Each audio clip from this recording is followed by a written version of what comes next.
Let's talk about Dune. Hey y'all, hey everybody, it's Mo here. Welcome to my channel where I do hopefully mostly social commentary, but also beauty, lifestyle, and sometimes even yoga. Today I want to ask the question, is this new movie Dune social commentary, capitalist propaganda, or another white savior movie?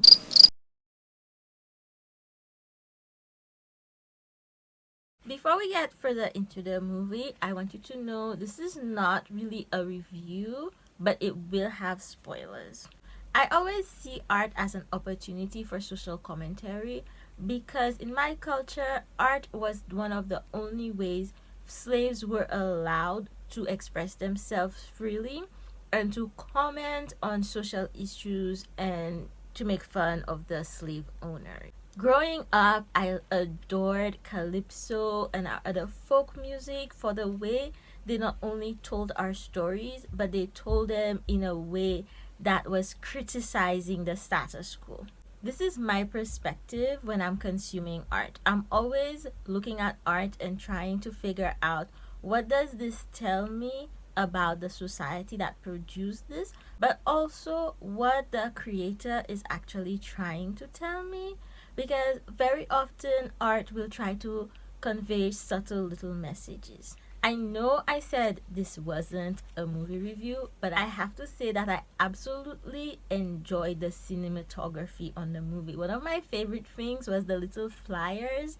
Like, they're kind of like helicopters, but instead of having a rotary on the top, they have like little blades at the side, and they look so much like dragonflies. And if you do not know, dragonflies are one of my favorite things, like dragonflies and hummingbird, because of how they fly but they hover.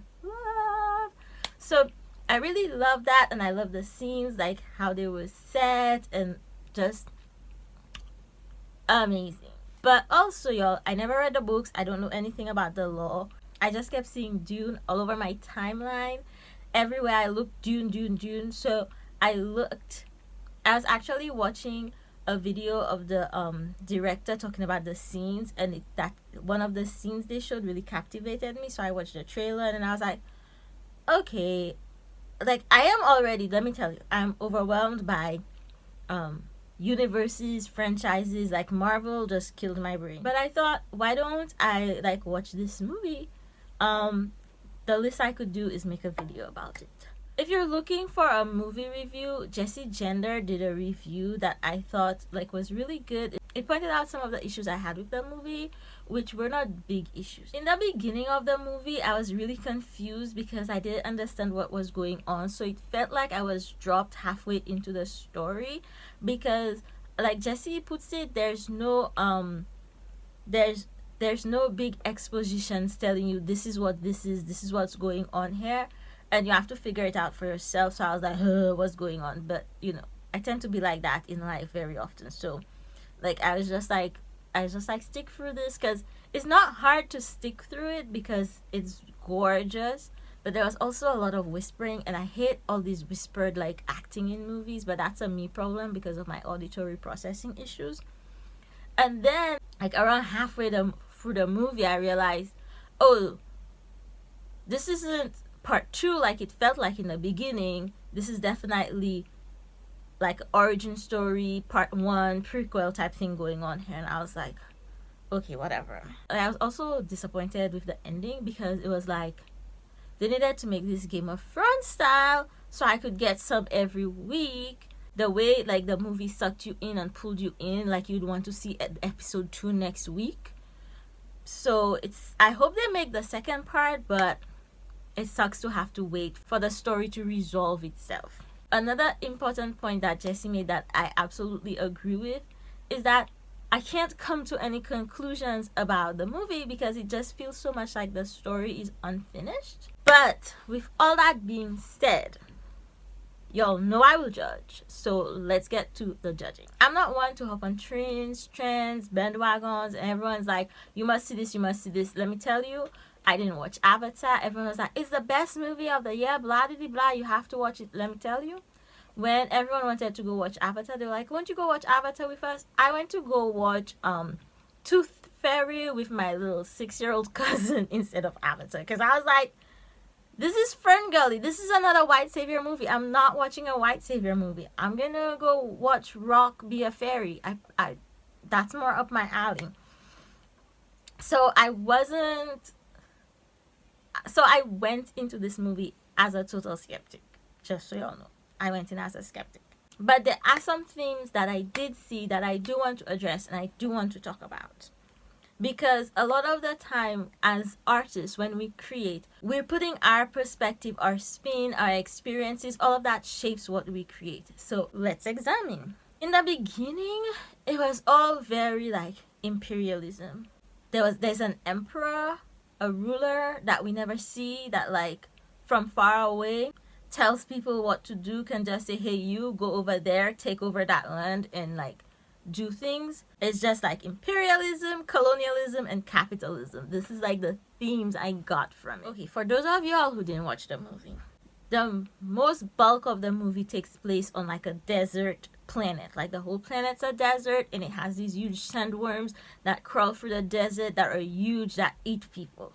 So apparently these like ruler class came to the desert planet from the other planets. They were going to develop the planet and make it better for the indigenous people they found there, because apparently they decided those people needed to be better by extracting water from deep within the surface to make life easier for the people. And when they were starting to put up the infrastructure to bring water to the people, make it easier for them to get water, instead they found this substance called spice that apparently is in the dust and in the dirt or whatever, and that can be used to power their spacecraft. So instead of helping the people become better, they decided to harvest the spice instead. If that is not the story of colonialism, capitalism, then I don't know what is. The question I have is this movie selling capitalism as a good thing? Is it selling it as something that happens far away? I can't figure that out yet. But let's talk some more, and maybe you have thoughts on this. One of the things about movies and content creation in general is whose story gets told and from whose perspective. And from looking at the movie, I wanted to go find out like who wrote the original book that the movie is based on, because it was just dripping with British colonialism and British imperialism. Now, it's not hard for me to recognize, because I was born in 82 and in 79 St. Lucia became independent from British rule. So a lot of my childhood still had a lot of the structures put in place by the British. It didn't come as a surprise to me that the writer of the book was British, who had spent some time in North Africa. Just so you know, that's the perspective that's being told. The movie begins on this planet where like Timothée Chalamet's family is, and this planet very much gives off like British, Scottish vibes. So like castle type things, it gives very much that vibes. In fact, it very much reminds me of that British Viking show that I can't remember the name of, but I'll put it up here or there or somewhere. In terms of like its tone and some of the things. The idea of like one lord coming in and take over the other lord. Timothée Chalamet's dad was a duke, that was happening. We can clearly see that the story is being told from Timothée Chalamet's perspective. It's his story. Like everything else in the story serves as a prop. Now, it's okay to tell Timothée Chalamet's story. It's just, from my perspective, these are the stories that get told. Like, I want to know more about the indigenous people. It kind of makes you feel like it's the story of the indigenous people. Because Zendaya's character is actually narrating the story in the beginning. One of the things that made me really want to watch the movie was that I saw Tom and Lorenzo post that Zendaya's been doing press like she had more than 5 lines in the movie. In the beginning, when you like start watching the movie and Zendaya's narrating, you think that that's the perspective of the movie, but it's not. It's actually not. This is something that you hear marginalized groups say a lot. Who tells their story? When someone who's not in a marginalized group is telling the story of a marginalized group, are they really telling the true story? They're telling the story from their perspective. And can the oppressor really give us the full picture, or is that now propaganda where the oppressor is trying to paint themselves in a good light? Like, questions we need to get answered. So what really made me I don't want to use the word triggered, but I can't find another good way to explain it, but it made like something click in my mind, was in the early parts of the movie, Jason Momoa has gone to find out more about the indigenous population to inform the Lord who's now taking over the planet from the previous Lord. And we never get any backstory about why Timothée Chalamet's dad was replacing the previous Lord. Like, we don't really know why. And I guess the book tells us more about why, but like, we don't know the whys and the hows of this movie a lot, but we're not going to talk about that. So Jason Momoa was like the lead party to go and learn more about the planet, which I thought was like a cool move, because it was one of those things they taught us in the Coast Guard Academy. As a leader, if you go to somewhere new, you should learn about what practices are already there, established practices, because sometimes you think you have this great new idea on how to do something, but there's things you don't know, and the people who've been there before you usually know more about what's going on than you. So don't just come in and try to tell people how to do it. Learn what they've done, what works, what doesn't work, because sometimes they already tried your brand new idea years ago and it didn't work. Jason Momoa's character goes in, learns about the indigenous population, and he's coming back and reporting, and he's telling them about all the cool devices that the indigenous population have developed to adapt to survive in the harsh climate. And then someone says to him, "You've gone native." And I was just like, that like little scene right there encapsulated for me everything, because it seems like such a harmless phrase, and like no attention is paid to it, but it's so loaded. It tells so much in so little words. And I think in the movie, like, everyone was like and I'm just like, when you're the only black person in the room and some white person is talking about your culture in like kind of an appreciative way, and the other white person like kind of puts it down, and you're just like, and no one says anything, and you're just like, you know what I mean? If you know, you know. That was it for me when I was like, there's a lot to unpack in this movie. The thing for me, and why I felt I needed to make the video, is that I don't think people will even get those things from the movie. Like, I don't think people will even notice those things. People will talk about the graphics, the cinematography, whether it's true to the original storyline, the acting quality, who acted better. But I think there's a deeper conversation we can have about this movie. Another theme throughout the movie is the movie is asking the question of whether or not Timothée Chalamet's character is a messiah. So that's why I'm like, well, is it commentary on colonialism, capitalism, imperialism, or is it a white savior? Because there's always the idea in white savior movies of somebody from outside the community coming in to rescue you, to save you, to release you, to give you freedom.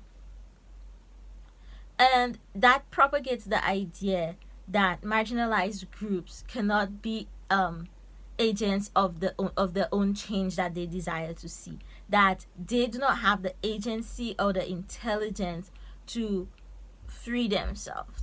And in this movie, the indigenous population is existing, it seems, fine, like they have for generations. And it's not like it doesn't seem like they have a problem with how they're existing, but it seems like the outside group has a problem with how they're existing. But I don't know enough to be sure of this. But the other theme in this little Messiah arc, I guess it's a big Messiah arc, is the idea that Timothée Chalamet's mom is part of a group that has infiltrated the ruling class to bring about change. And that propagates the idea that in order for you to free indigenous populations, marginalized groups from oppression, that you have to learn the ways of the oppressor. And that made me think of something I've been seeing a lot on social media, and it's the idea that you can't use the master's tools to break down the master's house. It's the idea of people trying to tone police marginalized populations and tell you like things like how to protest.